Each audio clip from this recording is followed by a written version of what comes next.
নমস্কার, রান্নাঘরের মহারানীতে তোমাদের সবাইকে স্বাগত। আজকে তোমাদেরকে দেখাবো মেক্সিকান টাকোস। এটা কিন্তু খুব সাধারণভাবে করেছি, একদম ঘরোয়া পদ্ধতিতে। আমি এখানে কিন্তু এটাকে আটা দিয়ে করব। এটা কিন্তু ময়দা দিয়েও হয়, আবার আটা ময়দা দিয়েও হয়। যেহেতু এটা হেলদি প্রসেসে করবো বা বাচ্চাদের টিফিনেও দেওয়া যেতে পারে, সেই জন্য কিন্তু এটাকে আমি আটা দিয়ে করে দেখাচ্ছি তোমাদেরকে। এখানে আমি আটাটা দেখো একটা কৌটোর মাপে নিয়েছি, 1 কৌটো আটা নিয়েছি। এবার মাপটা হচ্ছে যার যেরকম বাড়িতে লাগবে সে সেরকম করবে। আর এখানে আমি উপর থেকে একটু মিক্স হার্বস ছড়িয়ে দিয়েছি, এটা স্বাদের জন্য দিয়েছি। আর অবশ্যই কিন্তু এখানে ঘি ব্যবহার করতে হবে, তবে খুব বেশি না, যাতে খুব মচমচে না হয়। আচ্ছা, এবার এখানে একটুখানি নুন দিয়ে দেবো। নুনটা কিন্তু স্বাদের জন্য দেবো, অল্প করে দেবো। এবার এটাকে খুব ভালো করে কিন্তু যেমন আমরা লুচিতে মাখি সেরকমভাবেই কিন্তু এটাকে মাখবো। আগে কিন্তু ঘিটাকে দিয়ে খুব ভালো করে আটাটাকে মিশিয়ে নেব।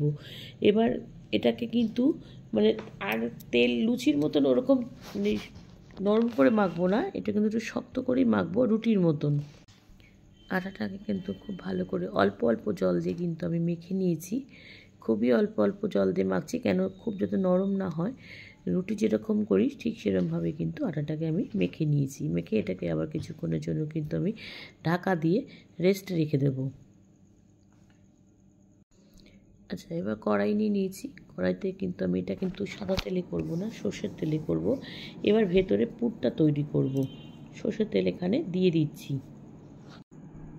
আচ্ছা, এটা যেহেতু মেক্সিকান টাকোস, এখানে কিন্তু একটু ঝালের পরিমাণটা বেশি হয়, তবে শুকনো লঙ্কাটা দিয়েছি আমি তেলে ভেজে নিচ্ছি একটুখানি।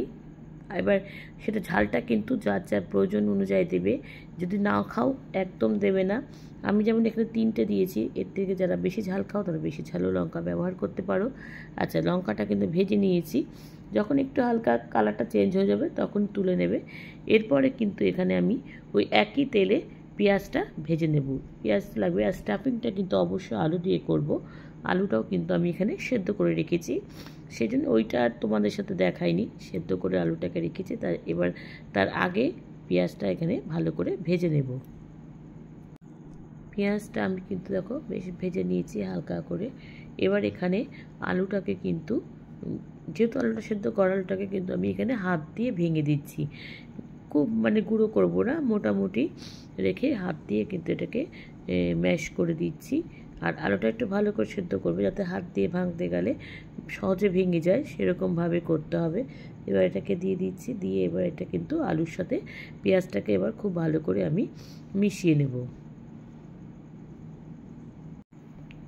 আলুটা কিন্তু পেঁয়াজের সাথে ভালো করে মিশিয়ে নিয়েছি। এবার এখানে কিন্তু নুন দিচ্ছি, নুনটা কিন্তু অল্পই দেবো, যেহেতু আমার ওখানে আটাতেও কিন্তু আমি নুনটা মেখে রেখেছি, নুন দিয়ে আটাটা মেখেছি। আচ্ছা, এবার একটু স্বাদের জন্য, আলুটাকে একটু স্বাদ বাড়ানোর জন্য এখানে অল্প করে মিক্স হার্ব দিয়ে দিয়েছি। মিক্স হার্বটা দিলে খেতে ভালো লাগে, সেই জন্য দিয়েছি। আর এর সাথে দিয়ে দিয়েছি ধনেপাতা কুচি। আলুর পুরটা কিন্তু আমার হয়ে এসেছে। এখন কড়াই থেকে কিন্তু আলুটা ছেড়ে দিচ্ছে, যতক্ষণ আটটু ছাড়বে, পুরোটা যখন ছেড়ে দেবে তখনই কিন্তু এটা হয়ে যাবে। আর আলুটা কিন্তু একদম পুরো কোনো দানা নেই, কিন্তু ভালো করে কিন্তু আমি এখানে ম্যাশ করে নিয়েছি। এবার যে শুকনো লঙ্কাগুলো ভেজে রেখেছি এর মধ্যে কিন্তু আমি আগে নুন দেব। নুন দিয়ে শুকনো লঙ্কাটাকে খুব ভালো করে নুন দিয়ে শুকনো লঙ্কাটাকে মেখে নেব। এবার শুকনো লঙ্কাটাকে কিন্তু খুব ভালো করে নুন দিয়ে মেখে দিচ্ছি। আমি কিন্তু হাতে গ্লাভস পরেছি, কারণ শুকনো লঙ্কা প্রচণ্ড ঝাল, যেখানে হাত দেবো সেখানে কিন্তু একদম জ্বালা করবে, সেই জন্য কিন্তু আমি গ্লাভস পরে এটাকে কিন্তু ভালো করে মেখে নিয়েছি। আচ্ছা, আলুটা তো হয়ে গেছে, আর এবার কিন্তু গ্যাসটা আমি পুরো অফ করে দিয়েছি। এবার যে লঙ্কাটা আমি শুকনো লঙ্কাটা মেখেছি সেটা এবার আলুতে দিয়ে দেবো, আর এর সাথে দিয়ে দেবো কিন্তু একটু পাতিলেবুর রস। এটা কিন্তু গ্যাস অফ করেছি। এবার এটাকে দিয়ে একদম খুব ভালো করে কিন্তু লঙ্কার সাথে লেবুটাকে খুব ভালো করে আলু দিয়ে একদম ভালো করে মিশিয়ে নেব, তাহলে কিন্তু আবার তৈরি হয়ে যাবে এখানে স্টাফিংটা। আচ্ছা, স্টাফিংটা তো হয়ে গেছে, এবার আটাটাও যেহেতু মাখা আছে, এবার চলো এবার আটার কাজটা করে নিই। আটাটাকে একটু ভালো করে মেখে নিচ্ছি। নেওয়ার পরে এবার এটাকে কিন্তু খুব ছোটো, খুব ছোটো না, আবার আটার যে গোলা করি তার থেকে কিন্তু একটু ছোট আকারে এটাকে কিন্তু লেচি করে নিতে হবে। নিয়ে ছোট ছোট করে কিন্তু বেরোবে। এটাকে যত ছোট হবে তত ভালো হবে। তবু মোটামুটি রুটির থেকে একটু ছোট সাইজে কিন্তু করতে হবে। সেই জন্য কিন্তু লেচিগুলো আমি ছোট ছোট করে কেটে নিচ্ছি। এবার লেচিগুলোকে তৈরি করে নিয়ে তারপর তোমাদেরকে আমি দেখাচ্ছি কিভাবে করেছি। আচ্ছা, দেখো লেচিগুলো করে নিয়েছি। নিয়ে এবার তোমাদেরকে দেখাচ্ছি একটা করে বেলে কত কীরকম আমি সাইজটা তৈরি করছি। খুব বড় না কিন্তু, আবার লুচির থেকে একটু বড় হবে। এবার দেখো, আর পাতলা করতে হবে, খুব যে মোটা হবে তা না, একটু পাতলা করে কিন্তু বেলতে হবে, তাহলে কিন্তু এটা খেতে ভালো লাগবে।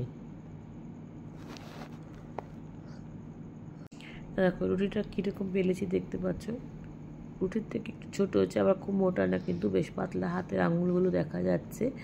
এরকমই কিন্তু বেলতে হবে। চলো আমি আগে কয়েকটা বেলে নিই। আরেকটাও দেখো বেলে নিয়েছি একই সাইজের।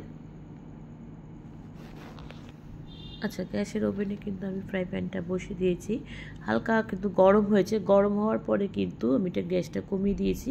এবার এটাকে কিন্তু ভেজে নেব। রুটিটাকে কিন্তু দেখো খুব হালকা করে কিন্তু এপিট ওপিট করে, পুরো সেঁকবো না কিন্তু হালকা করে সেঁকে নিয়েছি। হয়ে গেছে। দেখো আরেকটা দিচ্ছি, সেটাও কিন্তু আমার এরকম হালকা করে সেঁকে নিয়েছি। আর এবার সেঁকার পরে আমি যেটা করছি, সেখানে দেখো আমি এখানে একটা কিচেন টাওয়াল রেখেছি। সেই টাওয়ালের মধ্যে কিন্তু এটাকে গরম অবস্থায় ঢেকে দিচ্ছি। আচ্ছা, এখানে ডেকোরেশনের জন্য কিন্তু চিজ দেব। আমি এখানে কিন্তু প্রসেস চিজ নিয়েছি। আর এখানে দিচ্ছি হচ্ছে পিৎজা পাস্তা সস। এখানে তোমরা টমেটো সসও ব্যবহার করতে পারো, যার যেমন থাকবে সে সেরকম ব্যবহার করবে। এবার কিভাবে তৈরি করছি সেটা তোমাদেরকে দেখাচ্ছি। আমি কিন্তু প্রথমে আগে এখানে সসটা দেবো, পিৎজা পাস্তা সসটা দিয়ে তারপরে কিন্তু চিজ দেব। যেহেতু এখানে চিজটা একটু বেশি দিলে খেতে ভালো লাগে, সেই জন্য কিন্তু চিজটা বেশি দিয়েছি। যদি চিজ অ্যাভয়েড করতে চাও কোনো অসুবিধা নেই, চিজ অ্যাভয়েড করতে পারো। এখানে প্রথমে দিয়ে দিচ্ছি চিজ, তারপর দিয়ে দেবো হচ্ছে এখানে আলুর পুরটা দেওয়ার পর কিন্তু আবারও আমি একটু চিজ দেব। যত চিজ দেবে জিনিসটা খেতে তত বেশি টেস্টি হবে, সেই জন্য দিয়েছি। আর রুটিটা যেহেতু আমি কাপড়ের মধ্যে ঢুকিয়ে রেখেছিলাম, রুটিটা কিন্তু বেশ গরম আছে। গরম এই কারণে, তার জন্যে কিন্তু রুটিটা ভাঁজ করতে আমার সুবিধা হয়েছে। আর যদি শক্ত হয়ে যেত না, তাহলে কিন্তু এটা ভাঁজ করা যেত না, ফেটে যেত। সেজন্য কিন্তু আমি এখানে রুটিটা হালকা সেঁকে কাপড়ের মধ্যে ঢুকিয়ে রেখেছিলাম। দেখো এটাতে দিয়ে দিয়েছি, দিয়ে এটাকে সেট করে নিয়েছি। নিয়ে এইবার আমি এটাকে উপর থেকে আটকে দিলাম। দিয়ে এবার মুখটা কিন্তু একটু ওই পুরটার সাথে মুখটাকে একটুখানি চেপে চেপে দিলেই কিন্তু এটা আটকেই যাবে। দেখতে পাচ্ছ আমি যে প্রসেসে করছি, এটা কিন্তু এইভাবেই করতে হয়। এবার যেটা করব সেটা হচ্ছে আবার ফ্রাই প্যান বসিয়ে দিয়েছি। দিয়ে এবার এখানে একটু কিন্তু বাটার দেব। এটা কিন্তু ঘিও ভাজতে পারো, কোনো অসুবিধা নেই, সাদা তেলেও ভাজা যায়, কিন্তু আমি একটু বাটার দিয়েছি।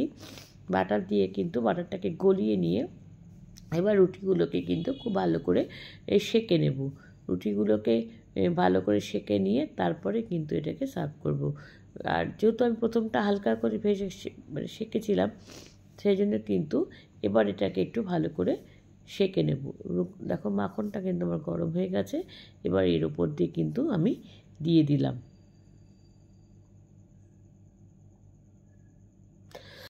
চলো দেখো এভাবে ভাজছি। ভাজাটা এবার কিন্তু আস্তে আস্তে করে একটা পিঠ করে, আর গ্যাসটা কিন্তু বাড়িয়ে নয়, মিডিয়াম আছে কিন্তু এটাকে ভেজে নেব। এবার এটাকে আস্তে করে কিন্তু উল্টিয়ে দেবো। উল্টে দিলে দেখতে পাবে যে একটা পিঠ কিন্তু আমার মোটামুটি হয়ে এসছে, দেখেছি কালারটা চেঞ্জ হয়ে গেছে।